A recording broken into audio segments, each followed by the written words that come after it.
Di suatu pagi yang kering, di pinggiran padang pasir zaman dulu, seorang pria tua berdiri sambil menatap anaknya yang sedang membantu membawa kayu. Mata pria itu sendu, penuh cinta, tapi juga berat. Di tangan kanannya, tergenggam erat sebilah pisau tajam. Di dadanya, perintah dari langit berkecamuk. Nama pria itu Ibrahim. Dan si anak, well, tergantung siapa yang lo tanya. Kalau lo Muslim, lo bakal bilang itu Ismail. Tapi kalau lo ngobrol sama teman Nasrani atau Yahudi, mereka akan bilang, bukan, itu Ishak. Dan lo tahu, mereka sama-sama punya dalilnya masing-masing. Tapi cerita ini bukan buat debat siapa yang benar. Ini tentang makna, tentang kurban, dan tentang bagaimana satu cerita bisa punya 3 versi, tapi tetap ngasih satu pelajaran yang luar biasa.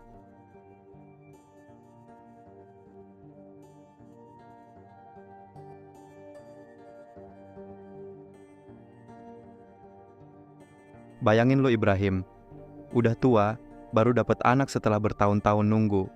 Anaknya satu-satunya, yang lo sayang banget.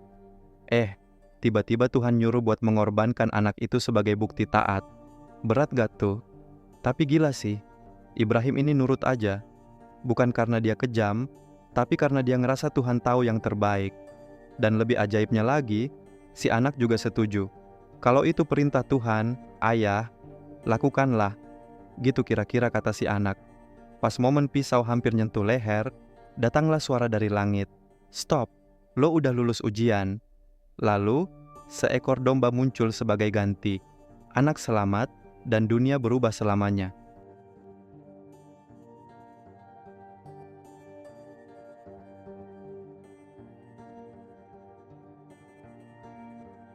Di agama Islam, kisah ini jadi dasar dari Idul Adha. Tiap tanggal 10 Zulhijjah, umat muslim di seluruh dunia nyembelih hewan kurban, kambing, sapi, bahkan unta. Tapi bukan soal nyembelih halihnya doang bro. Ini soal ketaatan dan berbagi. Lo motong hewan itu bukan karena pengen makan doang, tapi karena pengen nunjukin bahwa lo rela ngorbanin hal berharga buat Tuhan. Dan dagingnya dibagiin ke yang butuh. Satu bagian buat diri sendiri, satu buat keluarga, dan satu buat orang miskin. Jadi selain spiritual, ada juga sisi sosialnya. Bukan darah dan dagingnya yang sampai kepada Allah, tapi ketakwaanmu. Quran Surat Al-Hajj 37. Jadi jangan salah, kurban bukan buat ngasih makan Tuhan. Tuhan gak butuh makan bro, tapi buat nunjukin lo berani nurut dan berbagi.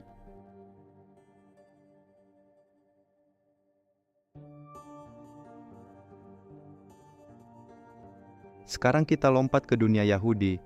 Cerita pengorbanan anak juga ada di sana, namanya akedah, artinya pengikatan.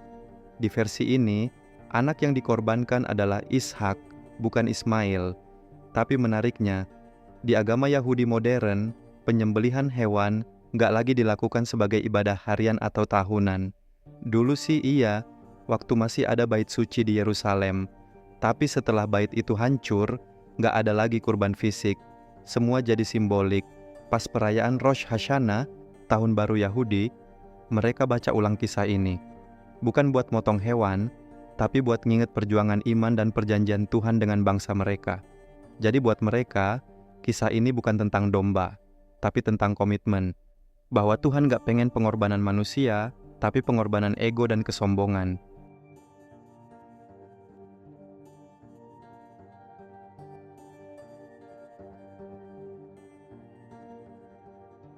Gimana dengan Kristen? Nah, ini makin menarik. Buat umat Kristen, kisah ini semacam trailer dari penyaliban Yesus. Iya, serius. Ishak dianggap sebagai gambaran Yesus, anak tunggal yang dikorbankan oleh bapaknya sendiri demi menebus dosa manusia. Buat mereka, Yesus adalah kurban terbesar. Jadi, ritual penyembelihan hewan nggak lagi dilakuin. Karena Yesus udah jadi kurban pamungkas yang sekali untuk selamanya. Makanya, dalam misa atau ibadah, umat Kristen punya perjamuan kudus alias Ekaristi, roti dan anggur yang jadi simbol tubuh dan darah Kristus. bukan lagi daging domba, tapi simbol cinta yang tertinggi. Karena begitu besar kasih Allah akan dunia ini, sehingga Ia mengaruniakan anaknya yang tunggal. Yohanes 3:16.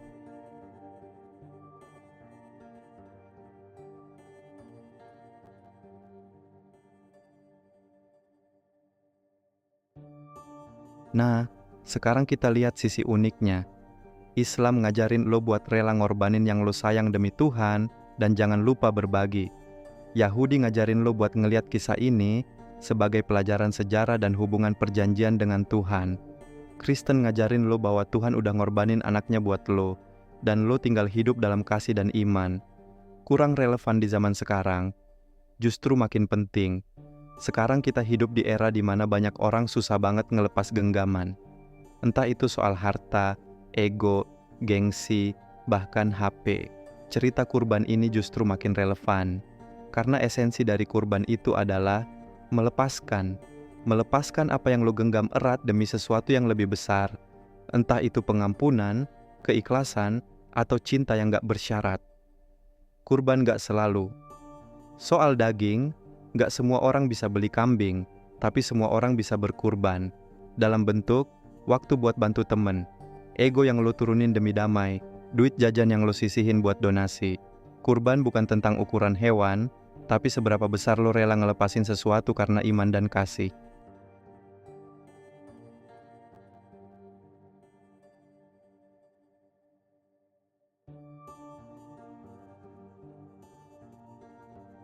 Balik lagi ke Ibrahim, dia nggak jadi nyembeli anaknya, tapi bukan karena dia gagal, justru karena dia lulus. Tuhan pengen lihat, lo taat nggak? Lo sayang Tuhan lebih dari segalanya nggak? Dan ternyata, iya, kita semua punya anak yang kita sayang banget, bukan literal, tapi bisa berupa ambisi, barang, atau kebiasaan. Pertanyaannya, kalau Tuhan minta, lo siap lepasin nggak?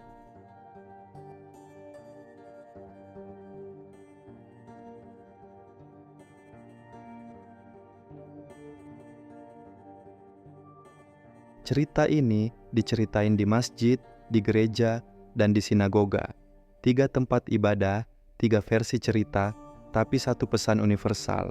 Cinta itu pengorbanan. Dan mungkin justru karena beda versi itulah kita jadi bisa saling ngobrol, saling belajar. Bukan buat saling menjatuhkan, tapi saling memahami. Karena kayak kata pepatah, Tuhan itu satu, jalannya banyak. Dan dari kisah satu ayah, satu anak dan satu pisau, kita belajar arti taat, ikhlas, dan mencintai tanpa syarat.